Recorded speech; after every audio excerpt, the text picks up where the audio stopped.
बिस्मिल्लाहिर्रहमानिर्रहीम अस्सलाम वालेकुम व्यूअर्स आज की स्टोरी ये चूँकि अज 12 अगस्त जिस दिन मैं रिकॉर्डिंग कर रहा हूँ 2 दिन बाद 14 अगस्त आ रहा है। 14 अगस्त 1947 पाकिस्तान इंडिया मार्ज वजूद चाहे बर सगीर तकसीम होया बांग्लादेश बनया। तो व्यूअर्स असी जिहड़े लोग हैं ना असी मुहाजर हाँ की हालात सन साडी हिजरत दे।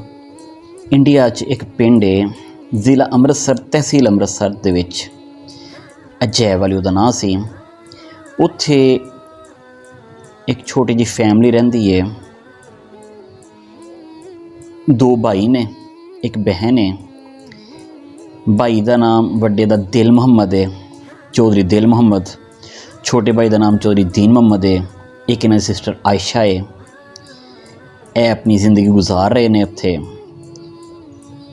ढो लगदा है, रिश्ते होने हुंदे ने ते बच्ची जिहड़ी सी आयशा बीबी उहदा रिश्ता हुंदा है ज़िला अमृतसर दे विच पिंड हजूर सी, लेकिन उहदी तहसील तरन तारन सी। उत्थे एक चौधरी नूरदीन सी, उहदे नाल उन्हें अपना उस सिस्टर की शादी आयशा दी कर छड्डदे ने। चौधरी दिल मुहम्मद दा भी उत्थे हो जांदा, पिंड च रिश्ता हो जांदा है ते चौधरी दीन मुहम्मद दा भी उस पिंड च रिश्ता हो जांदा है जी। चौधरी दीन मुहम्मद नूं अल्लाह ताला 2 बेटियां नाल नवाजदा है। चौधरी दिल मुहम्मद वाल सिर्फ एक बेटे अल्लाह ताला नायत फरमांदा है और बीबी आयशा जिहड़ी नाल दे पिंड जरा थोड़ा दूर हटवा उत्थे उहदी शादी हुई सी। उन्होंने अल्लाह ताला 2 बेटे 2 बेटियां नाल नवाजदा है। अपनी ज़िंदगी गुजार रहे हैं और वक्त एक तरीके नाल गुजर रहा है व्यूअर्स। तो गुजाहिर को औलाद जवान हुंदी है। दिल मुहम्मद दीन मुहम्मद दिल मुहम्मद दा बेटा करीम खां सी, चौधरी करीम खां वह रिश्ता को वेखते उत्थे करते हैं। तो चौधरी दीन मुहम्मद जी 2 बेटियां ने। वो एक रिश्ता जिहड़ा वो उस पिंड अजय वाली दे एक चौधरी सन चंगे सौखे वड्डा उन्हां दा टब्बर सी। उन्हां दा बेटा सी चौधरी उमरदीन। उहदे नाल एक बेटी वड्डी दी शादी कर छड्डदे ने ते छोटी बेटी जिहड़ी उन्हां दी दूसरी सी उहदी शादी वो अपना सक्की भैन आयशा उहदे बेटे मुहम्मद अली नाल कर छड्डदे ने। हुण भी उस जिहड़ा आयशा बीबी का बेटा मुहम्मद अली है जिहदे नाल चौधरी दीन मुहम्मद ने अपनी दूसरी छोटी बेटी जिहड़ी उसदी शादी की थी, यह मेरे दादा जी ने चौधरी मुहम्मद अली। ठीक है जी। यह अपने सक्के मामे वाल विआहे ने। सक्के मामे 2 बेटियां ने। एक का नाम है वज़ीर बेगम, एक का नाम अमीर बेगम। वड्डी जिहड़ी वज़ीर बेगम है उसकी शादी उस पिंड च अजय वाली च चौधरी उमरदीना हुंदी है जिहड़ी कि चौधरी नत्थे खान दी दे बेटे ने। ते जिहड़े छोटी बीबी अमीर बेगम है उसकी शादी चौधरी मुहम्मद अली नाल हो जाते हैं। वो अपनी सक्की फुफी वाल जांदियां ने। यह हुण वीर चौधरी मुहम्मद अली जिहड़ा पुलिस च वे। ठीक है, ज़मीन बाड़ी भी है इन्हां दी माशाअल्लाह, सौखे भी ने, चौधरी भी ने। और उस दौर च पुलिस च होना बड़ा औखा काम हुंदा है। एक तो पढ़िया लिखा हुंदा है बंदा, दूसरा बहुत उहदा टफ होना हुंदा सी। माशाअल्लाह चंगा, क्योंकि इन्हां दे वालिद साहब बचपन च किते फौत हो गए सन तो इन्होंने जिम्मेदारियां सन। बचपन तो इन्हां माल डंगर भी सांभिया, पैली बन्ना भी सांभिया, नहरी पानी लगता सी। दसदे हुंदे अल्लाह बख्शे, बड़ी टफ लाइफ इन्हां गुजारी सी।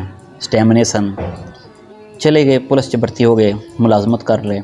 चौधरी उमरदीन जिहड़े सन उस पिंड चो भी खेती बाड़ी के निज़ाम सन, माशाअल्लाह चौखी ज़मीन से। हुण इस तरह यह निज़ाम चल रहा है व्यूअर्स। जिंदगी गुजर रही है। दूसरी जंग अजीम लग जाती, लेकिन वो जी जंग होंगी व्यूअर्स वो मैशत का बेड़ा गर्क कर छड्डदी है। मैशत नहीं रही कि गोरे इन्नी दूरों आण के हिंदुस्तान च हुकूमत करते हैं। हुण व्यूअर्स जदों यह हल्ला शुरू होया तो तरीख होना शुरू करती कि असी 6 महीने बाद मुल्क तो तुर जाएंगे। 6 जिस तरह अफगानिस्तान तो नहीं गए गोरे अमरीका वाले, वो 7 साल लगे उन्होंने जाते हैं। अस चले हैं फिर फौज कल छड्डदे हैं, इंज गोरे इत्थों नहीं गए सन। अखीर व्यूअर्स इन्हें आखिरी ऐलान किया ही जून च, 1947 जून च फिर मुकर गए। हुण यह चीज़ां 2 सन। एक तो हरे ना जाना भी है कि नहीं, दूसरा जी जाना भी है तो उत्थे हिंदुस्तान तो हम भी मुसलमान हैं। यह जिहड़ा टब्बर सी ना चौधरी दिल मुहम्मद दीन मुहम्मद ते बीबी आयशा दा, इन्हां दा यह मसला सी कि असी नहीं जाना किते भी, असी इत्थे रहना, इत्थे साडे पुरखां दी कबरां ने, असां हिजरत ही नहीं करनी। और चौधरी उमरदीन और चौधरी मुहम्मद अली जिहड़े इन्हां दे जवाई सन चौधरी दीन मुहम्मद दे, उन्हां दी कोशिश सी कि असी इत्थों निकल जाइए। चौधरी दीन मुहम्मद अखीर तक ਸਾਬਤ ਕਦਮ ਰਹੇ ਨੇ ਉਹ, ਉਹਨਾਂ ਕਿ ਮੈਂ ਨਹੀਂ ਜਾਣਾ। ਵੀਅਰਸ ਵਕਤ ਹੁੰਦਿਆਂ 14 ਅਗਸਤ 13 ਅਗਸਤ ਤੋਂ ਪਹਿਲਾਂ ਚੌਧਰੀ ਮੁਹੰਮਦ ਅਲੀ ਫਿਰ ਆਏ ਨੇ ਪਿੰਡ ਅਜੈਬ ਵਾਲੀ। ਉਹਨਾਂ ਕਿਹਾ ਕਿ ਗੱਲ ਸੁਣੋ, ਤੁਸੀਂ ਠਹਿਰਨਾ ਤੇ ਠਹਿਰੋ, ਅਸੀਂ ਤੁਹਾਨੂੰ ਮਿਲਣ ਆਏ ਹਾਂ, ਸਾਨੂੰ ਇਜਾਜ਼ਤ ਦੇਵੋ, ਅਸੀਂ ਫਿਰ ਜਾ ਰਹੇ ਹਾਂ ਪਾਕਿਸਤਾਨ। ਜੇ ਤੁਸੀਂ ਜਾਣਾ ਤੇ ਟਰੱਕ ਆ ਜਾਂਦਾ ਇੱਜ਼ਤ ਨਾਲ ਬਹਿ ਕੇ ਲੈ ਕੇ ਚੱਲਦੇ ਹਾਂ, ਜੇ ਨਹੀਂ ਬਹਿਣਾ ਤੇ ਚਲੋ ਸਾਨੂੰ ਸਲਾਮ ਕਰੋ, ਸਾਨੂੰ ਮਿਲੋ, ਗਲੇ ਲੱਗ ਕੇ ਜੁਦਾ ਹੋਈਏ। ਆਖਰੀ ਕੋਸ਼ਿਸ਼ ਚੌਧਰੀ ਉਮਰਦੀਨ ਵੀ ਉੱਥੇ ਸਨ, ਉਹਨਾਂ ਵੀ ਕੋਸ਼ਿਸ਼ ਕਰ ਲਈ ਆਪਣੇ ਸਹੁਰੇ ਨੂੰ ਮਨਾਉਣ ਦੀ। ਚੌਧਰੀ ਮੁਹੰਮਦ ਅਲੀ ਵੀ ਕਰ ਲੇਕਿਨ ਨਾ ਉਹ ਮੰਨਿਆ। ਚੌਧਰੀ ਮੁਹੰਮਦ ਅਲੀ ਨੇ ਆਪਣਾ ਤਿਆਰੀ ਕਰਕੇ ਆਏ ਸਨ। ਉਹਨਾਂ ਨੇ ਆਪਣੀ ਫੈਮਿਲੀ, 2 ਭੈਣਾਂ, ਬੱਚੇ ਸਨ ਇਹਨਾਂ ਦੇ ਮਾਸ਼ਾਅੱਲਾ, ਭਰਾ ਸੀ ਇਹਨਾਂ ਦਾ। ਭਰਾ ਤਾਂ ਉੱਥੇ ਰਹਿ ਗਏ, ਉਹਨਾਂ ਨੂੰ ਕੋਈ ਕੰਮ ਸੀ, ਲੇਕਿਨ ਇਹਨਾਂ ਨੇ ਕਿਹਾ ਸੀ ਪਿੰਡੋਂ ਸ਼ਾਹਪੁਰੇ ਤੁਰੇ। ਸ਼ਾਹਪੁਰੇ ਤੁਰ ਕੇ ਵੀ ਉਸ ਗੁਰਦਾਸਪੁਰ ਜਾ ਕੇ ਬਹਿ ਗਏ। ਉਦੋਂ ਤੱਕ ਸ਼ਨੀਦ ਸੀ ਕਿ ਗੁਰਦਾਸਪੁਰ ਪਾਕਿਸਤਾਨ ਜਾਣਾ ਹੈ। ਇਹਨਾਂ ਦਾ ਕੋਈ ਫੈਸਲਾ ਨਹੀਂ ਹੋਇਆ ਪਿੱਛੇ ਅਜੈਬ ਵਾਲੀ ਵਾਲਿਆਂ ਦਾ। ਚੌਧਰੀ ਦੀਨ ਮੁਹੰਮਦ ਦੀ ਵੱਡੀ ਬੇਟੀ, ਉਹਨਾਂ ਦਾ ਵੱਡਾ ਜਵਾਈ ਚੌਧਰੀ ਉਮਰਦੀਨ, ਯਾਨੀ ਕਿ ਮੇਰੇ ਨਾਨਾ ਜੀ, ਮੇਰੇ ਨਾਨਾ ਬੂ ਨੇ ਚੌਧਰੀ ਉਮਰਦੀਨ। ਨਾਨਾ ਬੂ ਅਤੇ ਨਾਨੀ ਹੋਣਾ ਦਾ ਅਤੇ ਨਾਨੀ ਹੋਣਾ ਦੇ ਅੱਬੂ ਦਾ ਕੋਈ ਫੈਸਲਾ ਨਹੀਂ ਹੋ ਪਾ ਰਿਹਾ। ਕਰਦੇ ਇਹ ਐਸੇ ਗੱਲ 'ਤੇ ਸਟੈਂਡ ਲਿਆ ਹੋਇਆ ਇਹਨਾਂ ਨੇ ਕਿ ਅਸੀਂ ਨਹੀਂ ਜਾਣਾ। ਵੀ ਜੋ 13 ਅਗਸਤ 'ਤੇ ਹੈ ਨਾ, 13 ਅਗਸਤ ਦਾ ਕੋਈ 4-5 ਦਾ ਟਾਈਮ ਹੁੰਦਾ ਹੈ ਅਤੇ ਪਿੰਡ ਅਜੈਬ ਵਾਲੀ ਸਾਰਾ ਮੁਸਲਮਾਨਾਂ, ਸਿਰਫ ਉੱਥੇ ਇੱਕ ਹਿੰਦੂ ਸੀ। ਉਹ ਹਿੰਦੂ ਦਾ ਮੈਨੂੰ ਦੱਸਿਆ ਖਾਲਾ ਮੇਰੇ ਨੇ, ਉਹ ਮੈਂ ਵਿੱਚ ਚਲਾ ਦੇਣਾ, ਉਹ ਉਹਨਾਂ ਕੋਲ ਟੋਟਾ ਚਲਾ ਦਾਂਗਾ, ਨਾਲੇ ਉਹ ਨਾਮ ਵੀ, ਨਾਲੇ ਉਹਦੇ ਹਾਜ਼ਰ ਵੀ ਲੱਗ ਜਾਏਗੀ ਵੀਡੀਓ 'ਚ। ਖਾਲਾ ਫਾਤਮਾ ਨੇ ਮੇਰੇ, ਜਦੋਂ ਜਦੋਂ ਚੌਧਰੀ ਉਮਰਦੀਨ ਨੇ ਹਿਜਰਤ ਕੀਤੀ ਸੀ, ਉਹ ਚੌਧਰੀ ਉਮਰਦੀਨ ਦੇ 3 ਬੇਟੇ ਅਤੇ 3 ਹੀ ਬੇਟੀਆਂ ਸਨ ਜਿਹਨਾਂ ਨਾਲ ਹਿਜਰਤ ਕੀਤੀ ਸੀ। ਚੌਧਰੀ ਮੌਲਵੀ ਮੁਹੰਮਦ ਉਮਰ ਸਭ ਨਾਲ ਵੱਡਾ ਬੇਟਾ ਸੀ, ਫਿਰ ਚੌਧਰੀ ਮੁਹੰਮਦ ਅਮੀਨ ਦੂਸਰੇ ਨੰਬਰ ਦੇ ਬੇਟੇ ਸਨ, ਫਿਰ ਤੀਸਰੇ ਨੰਬਰ 'ਤੇ ਸੀ ਚੌਧਰੀ ਮੁਹੰਮਦ ਅਨਵਰ, ਔਰ ਨਾਲ ਇਹਨਾਂ ਦੀ 3 ਬੇਟੀਆਂ ਸਨ, ਨੂਰ ਅਖਤਰ, ਨੂਰ ਫਾਤਮਾ, ਔਰ ਤੀਸਰੇ ਸਨ ਖਾਲਾ ਕਮਰ। ਤੀਸਰੇ ਉਹਨਾਂ ਦੇ 3 ਬੇਟੇ 3 ਬੇਟੀਆਂ ਨੇ ਫਿਰ ਹਿਜਰਤ ਕੀਤੀ ਸੀ। ਉਹ ਮੈਂ ਹੁਣ ਤੁਹਾਡਾ ਸਸਪੈਂਸ ਤੋੜ ਛੜਿਆ, ਲੇਕਿਨ ਚਲੋ ਦੱਸਣਾ ਜ਼ਰੂਰੀ ਸੀ। ਚੌਧਰੀ ਮੁਹੰਮਦ ਅਲੀ ਦੀ ਔਲਾਦ ਸੀ ਮਾਸ਼ਾਅੱਲਾ। ਚੌਧਰੀ ਮੁਹੰਮਦ ਅਲੀ ਦੀ ਇੱਕ ਸੁਗਰਾ ਬੇਟੀ ਸੀ, ਇੱਕ ਖਦੀਜਾ ਬੇਟੀ ਸੀ, 3 ਬੇਟੇ ਸਨ ਚੌਧਰੀ ਮੁਹੰਮਦ ਸਈਦ ਖਾਨ, ਚੌਧਰੀ ਅਬਦੁਲ ਹਮੀਦ ਖਾਨ ਅਤੇ ਮੇਰੇ ਵਾਲਦ ਸਾਹਿਬ ਚੌਧਰੀ ਮੁਨੀਰ ਖਾਨ। ਨਹੀਂ, ਇੱਕ ਹੋਰ ਬੇਟੀ ਸੀ ਰੁਕਈਆ। ਇਹ ਮੇਰੇ ਅੱਬੂ ਦੇ ਨਾਲ ਯਾਨੀ ਕਿ ਜੁੜਵਾਂ ਪੈਦਾ ਹੋਏ ਸਨ, ਯਾਨੀ ਕਿ 3 ਬੇਟੀਆਂ 3 ਬੇਟੇ ਇਹਨਾਂ ਦੇ ਸਨ, ਅਤੇ ਉਹਨਾਂ ਦੇ ਵੀ 3 ਬੇਟੀਆਂ 3 ਬੇਟੇ। ਕੈਸਾ ਹਿਸਾਬ ਲੱਗਾ ਸਿੱਧਾ ਸਿੱਧਾ। ਚੌਧਰੀ ਉਮਰਦੀਨ 3 ਬੇਟੇ 3 ਬੇਟੀਆਂ, ਚੌਧਰੀ ਮੁਹੰਮਦ ਅਲੀ ਵੀ 3 ਬੇਟੇ 3 ਬੇਟੀਆਂ। ਅੱਛਾ, ਉਹ ਇਹਨਾਂ ਨੂੰ ਮਿਲ ਕੇ ਕਿ ਅਸੀਂ ਹੁਣ ਆਖਰ ਕਦੇ ਨਹੀਂ ਮਿਲ ਸਕਾਂਗੇ, ਅਲਵਿਦਾ। ਇਹ ਆਣ ਕੇ, ਕਿਉਂਕਿ ਪੁਲਿਸ 'ਚ ਸਨ, ਇਹਨਾਂ ਨੂੰ ਕੋਈ ਮਸਲਾ ਨਹੀਂ ਹੋਇਆ। ਇਹਨਾਂ ਨੇ ਟਰੱਕ ਬੁਲਾਇਆ ਗੁਰਦਾਸਪੁਰ, ਇਹਨਾਂ ਨੂੰ ਪੁਲਿਸ ਵਾਲਿਆਂ ਨੇ ਕੈਂਪ ਦਿੱਤਾ ਹੋਇਆ ਸੀ। ਇਹ ਉੱਥੇ ਆ ਕੇ ਬੈਠ ਜਾਂਦੇ ਨੇ ਵਿਅਰਸ। ਹੁਣ ਇਹ ਉੱਥੇ ਬੈਠਦੇ ਨੇ ਜਾ ਕੇ। ਇਹ ਜਿੱਦਣ 13 ਅਗਸਤ ਆਉਂਦੀ ਹੈ, 13 ਅਗਸਤ ਦੀ ਰਾਤ ਜਿਹੜੀ ਸੀ ਉਹ 27ਵੀਂ ਦੀ ਰਾਤ ਸੀ। ਠੀਕ ਹੈ ਵਿਅਰਸ, 13 ਅਗਸਤ ਦੀ ਰਾਤ ਜਿਹੜੀ ਸੀ ਉਹ 27ਵੀਂ ਦੀ ਰਾਤ ਸੀ। ਉਸ ਤੋਂ ਅਗਲਾ ਦਿਨ ਜਿਹੜਾ ਚੜ੍ਹਿਆ ਸੀ ਉਹ 14 ਅਗਸਤ ਦਾ ਸੀ। ਇਹ ਹੁਣ ਮੇਰੇ ਸਾਡੇ ਮਾਮੂ ਅੱਲਾ ਬਖਸ਼ੇ ਫੌਤ ਹੋ ਗਏ ਨੇ, ਚੌਧਰੀ ਮੁਹੰਮਦ ਅਮੀਨ ਖਾਨ ਪਟਵਾਰੀ। ਇਹ ਦੱਸਦੇ, ਇਹ ਸਾਰੀ ਸਟੋਰੀ ਵੀ ਮੈਨੂੰ ਉਹਨਾਂ ਹੀ ਦੱਸੀ ਹੋਈ ਹੈ ਕਿ ਉਸ ਅੰਮਾ ਵੀ ਇਸ ਗੱਲ ਨੂੰ ਦੱਸਦੇ ਨੇ ਯਕੀਨਨ ਕਿ ਜਿੱਦਣ ਲੈਲਤੁਲ ਕਦਰ ਸੀ ਅਤੇ ਅਸੀਂ ਘਰ ਛੋਟਾ ਗੋਸ਼ਤ ਪਕਾਇਆ ਸੀ ਕਿ ਇਬਾਦਤ ਦੀ ਰਾਤ ਹੈ ਅਤੇ ਅੱਲਾਹ ਤਾਲਾ ਰਿਜ਼ਕ 'ਚ ਬਰਕਤ ਪਾਉਂਦਾ, ਚੰਗਾ ਪਕਾਈਦਾ ਹੁੰਦਾ, ਚੰਗਾ ਖਾਈਦਾ ਹੁੰਦਾ ਚੰਗੇ ਦਿਨ ਹੋਣ 'ਤੇ ਅਸੀਂ ਉਸ ਰਾਤ ਇਬਾਦਤ ਕਰਨੀ ਸੀ। ਅਤੇ ਵੀ ਉਹ 13 ਅਗਸਤ ਕੋ ਮਗਰਬ ਦਾ ਟਾਈਮ ਹੋਇਆ ਅਤੇ ਇਹਨਾਂ ਦੇ ਪਿੰਡ 'ਚ ਆਣ ਕੇ ਜੱਥਾ ਪੈ ਗਿਆ। ਬੜਾ ਵੱਡਾ ਜੱਥਾ ਪਿਆ ਕਿ ਏਡਾ ਵੱਡਾ ਤਾਂ ਪਿੰਡ ਸੀ, ਮਾੜਾ ਮੋਟਾ ਪਿੰਡ ਨਹੀਂ ਸੀ ਹੈਗਾ। ਪੂਰਾ ਪਿੰਡ ਜਿਹੜਾ ਸੀ ਹੈ ਵੀ ਮੁਸਲਮਾਨ ਸਨ, ਸਿਰਫ ਇੱਕ ਹਿੰਦੂ ਸੀ। ਉਹਨਾਂ ਨੇ ਫਿਰ ਉਹ ਚੌਧਰੀ ਦੀਨ ਮੁਹੰਮਦ ਮੌਕਿਆਂ 'ਤੇ ਉਹਨਾਂ ਨੂੰ ਸ਼ਹੀਦ ਕਰਤਾ। ਅਤੇ ਵੀ ਉਸ ਨਾਲ ਇਹਨਾਂ ਦੇ ਚੌਧਰੀ ਉਮਰਦੀਨ ਦੇ ਦੋਸਤ ਸਨ, ਚੌਧਰੀ ਫਜ਼ਲ, ਚੌਧਰੀ ਮੁਹੰਮਦ ਫਜ਼ਲ ਜਾਂ ਫਜ਼ਲਦੀਨ ਸਨ, ਉਹਨਾਂ ਨੂੰ ਵੀ ਸ਼ਹੀਦ ਕਰ ਦਿੱਤਾ। ਇਹਨਾਂ ਫਿਰ ਉੱਥੇ ਉਜਲਤ 'ਚੋਂ ਨਿਕਲੇ। ਬੜੀ ਇਹਨਾਂ ਦੀ ਜ਼ਮੀਨਦਾਰੀ ਸੀ ਬੜੀ ਵੱਡੀ। ਉੱਥੇ ਕੁੜਾਂ ਛੁੜਾਂ 'ਚ ਕਮਾਦਾਂ 'ਚ ਲੁਕ ਗਏ ਅਤੇ ਲੁਕਦੇ ਛੁਪ ਗਏ। ਇਹ ਕਿਸੇ ਤਰੀਕੇ ਇਹਨਾਂ 'ਤੇ ਵੀ ਜੱਥਾ ਪਿਆ। ਚੌਧਰੀ ਅਮੀਨ ਸਨ, ਮੁਹੰਮਦ ਅਮੀਨ ਪਟਵਾਰੀ ਸਾਹਿਬ ਫੌਤ ਹੋ ਗਏ ਨੇ, ਉਹਨਾਂ ਨੂੰ ਹੀ ਇੱਕ ਇੱਥੇ ਦਾਤਰ ਦਾ ਨਿਸ਼ਾਨ ਬੜੀ ਦੇਰ ਰਿਹਾ ਸੀ ਵੇਖਿਆ। ਮਤਲਬ ਇਹ ਕਾਫਲਾ ਕਿਸੇ ਤਰੀਕੇ ਜ਼ਖਮੀ ਹੋ ਕੇ ਪਹੁੰਚ ਜਾਂਦਾ ਬਟਾਲਾ। ਬਟਾਲਾ ਜਿਹੜਾ ਸੀ ਸਰਕਾਰੀ ਤੌਰ 'ਤੇ ਕੈਂਪ ਅਨਾਊਂਸ ਸੀ।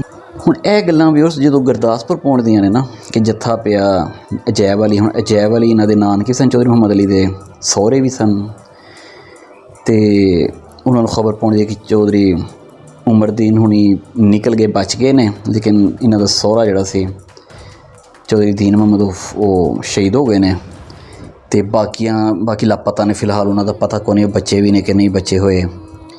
ਉਹ ਫਿਰ ਵਿਊਅਰਸ ਉੱਥੇ ਜ਼ਾਹਿਰੀ ਚੈਨ ਕੇ ਸਮੇਂ ਤੋਂ ਉੱਤੋਂ ਫਿਰ ਉਹਨਾਂ ਨੂੰ ਦੂਸਰਾ ਇਹੀ ਖਬਰ ਮਿਲੀ ਕਿ ਪਿੰਡ ਜਿਹੜਾ ਉਹਨਾਂ ਦਾ ਸੀ ਸ਼ਹਾਬਪੁਰਾ, ਉੱਥੇ ਵੀ ਜੱਥਾ ਪੈ ਗਿਆ। ਉੱਥੇ ਜਿਹੜੇ ਇਹਨਾਂ ਦੇ ਕੋਈ ਦਾਦਕੇ ਹੈ ਸਨ ਉਹ ਵੀ ਉਹਨਾਂ ਨੂੰ ਕੋਈ ਪਤਾ ਨਹੀਂ ਸੀ, ਲੇਕਿਨ ਇਹਨਾਂ ਨੂੰ ਇਹ ਪਤਾ ਲੱਗਿਆ ਕਿ ਉਹ ਦੋਵਾਂ ਇਲਾਕਿਆਂ 'ਚ ਜਿਹੜੇ ਵੀ ਬਚਾ ਗਏ ਹੋਣਗੇ ਮਹਾਜਰੀਨ, ਉਹ ਪਹੁੰਚਣਗੇ ਬਟਾਲੇ। ਇਹ ਜਿਹੜੇ ਗੁਰਦਾਸਪੁਰ ਕੈਂਪ 'ਚ ਮੌਜੂਦ ਸਨ, ਚੌਧਰੀ ਮੁਹੰਮਦ ਅਲੀ ਸਾਹਿਬ ਪੁਲਿਸ 'ਚ ਸਨ, ਇਹਨਾਂ ਨੇ ਵਿਊਅਰਸ ਉੱਥੋਂ ਅਰੇਂਜ ਕੀਤੀ ਗੱਡੀ ਵੱਡੀ, ਜਿਹੜੀ ਕੈਦੀਆਂ ਨੂੰ ਨਹੀਂ ਢੋਣ ਵਾਲੀ ਹੁੰਦੀਆਂ, ਵੱਡੀਆਂ ਵਾਹਵਾ ਗੱਡੀਆਂ, ਉਹ ਅਰੇਂਜ ਕੀਤੀ। ਨਾਲ ਆਪਣੇ ਕੋਈ ਲਿਆ ਅਸਲਾ, ਕੋਈ ਕੁਲੀਗ ਲਏ, ਅਫਸਰਾਂ ਕੋਲ ਇਜਾਜ਼ਤ ਲਈ ਬਟਾਲੇ ਇਹਨਾਂ ਨੇ ਫਿਰ ਆਪਣੇ ਅਜ਼ੀਜ਼ ਚੁੱਕੇ। ਇਹ ਚੌਧਰੀ ਉਮਰਦੀਨ ਹੋਣਾ ਦੀ ਫੈਮਿਲੀ ਅਤੇ ਚੌਧਰੀ ਲਾਲੇ ਬੂਟੇ ਦੀ ਫੈਮਿਲੀ ਨੂੰ, ਦੋਵਾਂ ਨੂੰ ਇਹ ਫਿਰ ਇਹਨਾਂ ਨੇ ਰੈਸਕਿਊ ਕਰਕੇ ਗੁਰਦਾਸਪੁਰ ਲੈ ਕੇ ਆ ਗਏ। ਹੁਣ ਗੁਰਦਾਸਪੁਰ ਦੀ ਵਿਊਅਰਸ ਅਲੱਗ ਸਟੋਰੀ ਹੈ। ਇੱਥੇ ਉਹ ਦੱਸਦੇ ਨੇ ਖਾਲਾ ਵੀ ਤਾਇਆ ਜੀ ਵੀ ਉਹ ਹਯਾਤ ਨੇ ਦੋਨੋਂ, ਮਾਸ਼ਾਅੱਲਾ, ਅੱਲਾ ਬਖਸ਼ੇ। ਮਾਮੂ ਨੇ ਵੀ ਦੱਸਦੇ ਸਨ ਕਿ ਅਸੀਂ ਸੁੱਤਿਆਂ ਜਾ ਕੇ ਰੈਸਟ ਕਰਨ ਲਈ, ਅਤੇ ਰਾਤੀ ਸਾਰੇ ਐਲਾਨ ਸੁਣਿਆ ਕਿ ਗੁਰਦਾਸਪੁਰ ਇੰਡੀਆ 'ਚ ਨਹੀਂ ਪਾਕਿਸਤਾਨ 'ਚ ਵੇ, ਸਾਰੇ ਮੁਸਲਮਾਨ ਜਲੂਸ ਕੱਢਣ ਖੁਸ਼ ਹੋਣ ਡਏ ਨੇ, ਅਤੇ ਸੌਵੇਂ ਤੇ ਰਾਤ ਕਿਤੇ 1-2 ਵਜੇ ਐਲਾਨ ਹੁੰਦਾ ਕਿ ਜੀ ਨਿਕਲੋ ਇੱਥੋਂ ਸਾਰੇ ਮੁਸਲਮਾਨ ਹੈ ਅਤੇ ਇੰਡੀਆ 'ਚ ਰਹੇਗਾ ਗੁਰਦਾਸਪੁਰ। ਜੋ ਉੱਥੇ ਅੰਦਰ ਕੈਂਪ 'ਚ ਸਨ, ਕੈਂਪ ਅੰਦਰ ਸੀ, ਦੂਰ ਦਰਾਜ਼ ਹਟਵਾਂ ਸੀ, ਕਿਤੇ ਆਮ ਪਬਲਿਕ ਤੋਂ ਦੂਰ ਸੀ, ਸ਼ਹਿਰੀ ਮਾਹੌਲ ਤੋਂ। ਲੇਕਿਨ ਜਦੋਂ ਅਗਲੇ ਦਿਨ ਇਹਨਾਂ ਨੇ ਇਹ ਸੁਣਿਆ ਕਿ ਇੰਡੀਆ ਤੁਰ ਗਏ, ਹੁਣ ਉੱਥੋਂ ਮੂਵ ਨਹੀਂ ਹਨ ਉਸੇ ਟਾਈਮ ਕਰ ਸਕਦੇ, ਇਹਨਾਂ ਉੱਥੇ ਆਉਣ ਦਾ ਫੈਸਲਾ ਕੀਤਾ। ਉਧਰੋਂ ਫਸਾਦਾਤ ਫੁੱਟ ਪਏ, ਗੁਰਦਾਸਪੁਰ ਵਿਊਅਰਸ ਹਮਲਾ ਹੋਇਆ, ਉਹ ਹਿੰਦੂ ਮੁਸਲਿਮ ਫਸਾਦ ਸ਼ੁਰੂ ਹੋਏ, ਔਰ ਜਿਹੜੇ ਮੁਸਲਮਾਨ ਦੂਰੋਂ ਸਾਡੇ ਵਰਗੇ ਹਿਜਰਤ ਕਰਕੇ ਉੱਥੇ ਆਪਣਾ ਬੈਠੇ ਸਨ ਕਿ ਅਸੀਂ ਪਾਕਿਸਤਾਨ 'ਚ ਬੈਠੇ ਹਾਂ, ਜੱਥੇ ਆਏ ਹਿੰਦੂਆਂ ਦੇ, ਸਿੱਖਾਂ ਦੇ, ਉਹਨਾਂ ਨੂੰ ਵੜ ਛੜਿਆ। ਬੜੀ ਕਤਲੋਗਾਰਤ ਹੋਈ ਵਿਊਅਰਸ ਉੱਥੇ। ਇਹ ਚੌਂਕੇ ਅੰਦਰ ਸਨ, ਕੈਂਪ 'ਚ ਸਨ, ਕੈਂਪ ਬੜੀ ਸਿਕਿਉਰਿਟੀ ਸੀ ਉੱਥੇ। ਇਹ ਬਹਰਹਾਲ ਫੈਮਿਲੀ, ਮੇਰੇ ਨਾਨਕੇ ਮੇਰੇ ਦਾਦਕੇ ਦੋਨੋਂ ਮਹਿਫੂਜ਼ ਰਹੇ। ਜਿਹੜੇ ਸਨ ਮੌਲਵੀ ਮੁਹੰਮਦ ਉਮਰ, ਉਹਨਾਂ ਜਦੋਂ ਵੇਖਿਆ ਕਾਫਲੇ ਦੇ ਉੱਤੇ ਸਿੱਖਾਂ ਦਾ ਜੱਥਾ ਪਿਆ ਹੈ ਅਤੇ ਉਹਨਾਂ ਵੱਢਿਆ, ਹਮਲਾ ਕੀਤਾ ਬਾਕਾਇਦਾ, ਪਿੱਛੇ ਵੀ ਉਹ ਵੇਖਦੇ ਆਏ ਸਨ ਲਾਸ਼ਾਂ, ਉਹਨਾਂ ਦਿਮਾਗ 'ਤੇ ਕੋਈ ਅਸਰ ਲੈ ਲਿਆ। ਅਤੇ ਜਿਹੜੇ ਮਾਮੂਮੀਨ ਸਨ ਛੋਟੇ, ਉਹਨਾਂ ਨੂੰ ਤਾਂ ਵੈਸੇ ਹੀ ਉਹ ਹੋ ਗਿਆ ਸੀ ਜ਼ਖਮ, ਇਹਨਾਂ ਬੜਾ ਕਰਬ 'ਚ ਗੁਜ਼ਰਿਆ ਵਿਚਾਰਿਆਂ ਦਾ। ਅੱਲਾਹ ਤਾਲਾ ਨੂੰ ਜ਼ਿੰਦਗੀ ਰੱਖਣੀ ਸੀ, ਉਹ ਬਚੇ ਰਹੇ। ਵੀ ਉਦੋਂ ਫਿਰ ਉਹ ਗੁਰਦਾਸਪੁਰ ਹੀ ਰਹੇ ਨੇ। ਗੁਰਦਾਸਪੁਰ ਰਹਿ ਕੇ ਇਹਨਾਂ ਨੇ ਉੱਥੇ 5-4 ਦਿਨ ਗੁਜ਼ਾਰੇ। ਉੱਥੇ ਇਹਨਾਂ ਨੇ ਈਦ ਕੀਤੀ। ਕਾਹਦੀ ਵੀ ਉਦੋਂ ਈਦ ਹੋਣੀ ਆ, 10 ਦਿਨ ਕੀ ਨਾ, ਲੈਲਤੁਲ ਕਦਰ ਰਾਤ ਨੂੰ ਅਸੀਂ ਉਹ ਜਿਹੜਾ ਛੋਟਾ ਕੁਛ ਪਕਾਇਆ ਸੀ ਉਹ ਤਾਂ ਨਾ ਖਾ ਸਕੇ, ਲੇਕਿਨ ਅਸੀਂ ਰਸਤੇ 'ਚ ਫਿਰ ਇਬਾਦਤ ਕੀਤੀ। ਜਿਹੜਾ ਉਜੜ ਕੇ ਆਏਗਾ ਉਸ ਰਾਤ ਅਸੀਂ ਇਬਾਦਤ ਕਰਦੇ, ਵਜ਼ੀਫੇ ਪੜ੍ਹਦੇ ਰਹੇ। ਔਰ ਉਹ ਇਬਾਦਤ ਵੀ ਕਿਆ ਇਬਾਦਤ ਹੋਣੀ ਵਿਊਅਰਸ, ਕਿ ਨਾਲੇ ਬੰਦਾ ਬਚਦਾ ਹੋਣਾ, ਡਰਦਾ ਹੋਣਾ ਕਿ ਰੱਬਾ ਬਚਾ ਕੇ ਵੀ ਰੱਖ, ਅਜਰ ਵੀ ਦੇ। ਨਿਜ਼ਾਮ ਚੱਲ ਗਿਆ, ਬਹਰਹਾਲ ਉਹ ਪਹੁੰਚ ਗਏ। ਇੱਥੇ ਉਹ 2-3 ਦਿਨ ਰਹੇ, ਰੋਜ਼ੇ ਖ਼ਤਮ ਹੋਏ। ਜ਼ਾਹਿਰ ਸਤੀਵੀਂ ਤੋਂ ਬਾਅਦ 2-3 ਰੋਜ਼ੇ ਤਾਂ ਹੋਣੇ, ਉਹ ਵੀ ਰੱਖੇ ਇਹਨਾਂ ਨੇ ਕਿਤੇ। ਫਿਰ ਈਦ ਕਰਕੇ ਫਿਰ ਇਹਨਾਂ ਵੇਖੇ ਹਾਲਾਤ ਬਿਹਤਰ ਹੋਏ, ਫਿਰ ਇਹ ਮੂਵ ਕਰਕੇ ਸਿਆਲਕੋਟ ਪਹੁੰਚੇ। ਹੁਸ਼ਿਆਰਕੋਟ ਆਣ ਕੇ ਕੈਂਪ 'ਚ ਇਹਨਾਂ ਨਾਲ ਫਿਰ ਉਹ ਮਾਮੂਮੀਨ ਹੁਣ ਸਾਡੇ ਜਿਹੜੇ ਸਨ ਉਹਨਾਂ ਦਾ ਇਲਾਜ ਵਗੈਰਾ ਹੋਇਆ। ਔਰ ਉਹ ਵੀ ਇੱਕ ਸਟੋਰੀ ਹੈ ਵਿਊਅਰਸ, ਕਿ ਉਹ ਦੱਸਦੇ ਹੁੰਦੇ ਨੇ ਕਿ ਇਸ ਤਰ੍ਹਾਂ ਉਹ ਭਰਿਆ ਹੋਇਆ ਸੀ ਜ਼ਖਮ ਚਿੱਟੇ ਕੀੜਿਆਂ ਨਾਲ। ਉਹ 2-4 ਦਿਨ ਦੀ ਸਰਜਰੀ ਹੋਈ, ਉਹਨਾਂ ਸਾਰੇ ਕੀੜੇ ਵਗੈਰਾ ਨਿਕਲੇ। ਫਿਰ ਉੱਥੇ ਉਹਨਾਂ ਨੂੰ ਕੋਈ ਗਰਦੌਰ ਸੀ ਇਹਨਾਂ ਦਾ, ਪਿੱਛੇ ਪਿੰਡ ਆ ਜੈਵਾਲੀ ਦਾ, ਉਹ ਮਿਲਿਆ। ਇਹ ਨੀਅਤ ਕਰਕੇ ਆਏ ਸਨ ਕਿ ਅਸੀਂ ਲੈਲਪੁਰ ਜਾ ਕੇ ਰਵਾਂਗੇ। ਗੁਰਦਾਸਪੁਰ ਤੋਂ ਬਾਅਦ ਇੰਨੀ ਡਰ ਗਏ ਹਨ ਕਿ ਅਸੀਂ ਹੁਣ ਸਿਆਲਕੋਟ ਗੁਜਰਾਂਵਾਲੇ ਨੇ ਵਸਣਾ, ਇਹ ਵੀ ਨਾ ਕਿਤੇ ਪਾਕਿਸਤਾਨ 'ਚ ਨਿਕਲ ਕੇ ਇੰਡੀਆ 'ਚ ਵੜ ਜਾਣਾ, ਅਸੀਂ ਹੁਣ ਲੈਲਪੁਰ ਜਾਵਾਂਗੇ। ਅਤੇ ਉਹ ਅੱਲਾ ਦਾ ਸ਼ੁਕਰ ਹੋਇਆ ਵੀ ਉਸ ਕੇ ਸਿਆਲਕੋਟ ਇੱਧਰ ਹੀ ਰਿਹਾ। ਇਹ ਤਾਂ ਫਿਰ ਨਾ ਉਹ ਗਰਦੌਰ ਮਿਲਿਆ, ਉਹਨੇ ਫਿਰ ਦੱਸਿਆ ਕਿ ਇੱਥੇ ਸਿਆਲਕੋਟ ਦੇ ਲਾਗੇ ਡਸਕੇ ਦੇ ਕੋਲ ਪਿੰਡ ਇੱਕ ਜਾਮ ਵਿੱਚ ਚੀਮਾ ਸੀ, ਫਿਰ ਇੱਥੇ ਇਸ ਤਰ੍ਹਾਂ ਆਏ। ਅਤੇ ਇਸ ਤਰ੍ਹਾਂ ਅੱਲਾਹ ਤਾਲਾ ਦਾ ਸ਼ੁਕਰ ਵੀ ਉਸ ਕੇ ਉਸ ਤੋਂ ਬਾਅਦ ਸਾਨੂੰ ਹਿਜਰਤ ਦੀ ਲੋੜ ਨਹੀਂ ਪਈ। ਦੁਆ ਕਰੋ ਕਿ ਉਹਨੇ ਲੋੜ ਪਏ, ਅੱਲਾਹ ਤਾਲਾ ਇੰਝ ਸਾਡੇ ਮੁਲਕ ਨੂੰ ਕਾਇਮ ਦਾਇਮ ਰੱਖੇ। ਉਮੀਦ ਕਰਨੇ ਤੁਹਾਨੂੰ ਸਾਡੀ ਅੱਜ ਦੀ ਇੱਕ ਸਟੋਰੀ ਕੋਈ ਬਿਹਤਰ ਲੱਗੀ ਹੋਵੇਗੀ। ਅਸਲ 'ਚ ਇਹ ਉਜਲਤ 'ਚ ਕੀਤੀ ਹੈ। ਅਗਰ ਤੁਹਾਨੂੰ ਸ਼ੌਕ ਹੋਏ ਤਫਸੀਲੀ ਸੁਣਨ ਦਾ ਸਟੋਰੀ, ਤਾਂ ਤੁਸੀਂ ਤਾਹਿਰ ਮਨੀਰ ਮੇਰਾ ਦੂਸਰਾ ਚੈਨਲ ਉਰਦੂ 'ਚ, ਉਹਦੇ ਉੱਤੇ ਬੜੀ ਤਫਸੀਲ ਨਾਲ ਕੋਈ ਮੇਰਾ 4-5 ਕਿਸ਼ਤਾਂ ਵਿੱਚ ਬੜੀ ਲੰਮੀ ਚੌੜੀ ਸਟੋਰੀ ਹੈ, ਉਹ ਤੁਸੀਂ ਸੁਣ ਲੈਣਾ। ਮੈਂ लिख देना ताहिर मुनीराम TAHIRMUNIR मोनेटाइज्ड है माशाल्लाह चैनल, देखना शायद तुम अच्छा लगे। और तुम यह स्टोरी देखो, अगर अच्छा रिस्पॉन्स होएगा तो इंशाल्लाह ताला कल असीं तुहानूं जिहड़े साढ़े खाला फातिमा नूर फातिमा बच्चे हुए ने चौधरी उमरदीन दी औलाद चों, जिन्हें साड़ी खाला, और चौधरी मोहम्मद सईद खान साहब ने जिहड़े साढ़े दादकियां चों बच्चे ने चौधरी मोहम्मद अली दे वड्डे बेटे, उन्हां दे थ्रू असीं तुहानूं इंशाल्लाह ताला बाकी जिहड़े ने हालात थोड़े बहुत जिहड़े उन्होंने याददाश्त च है ने वो इंशाल्लाह तुहानूं दस्सांगे। इजाज़त दिओ जी, अल्लाह हाफिज़।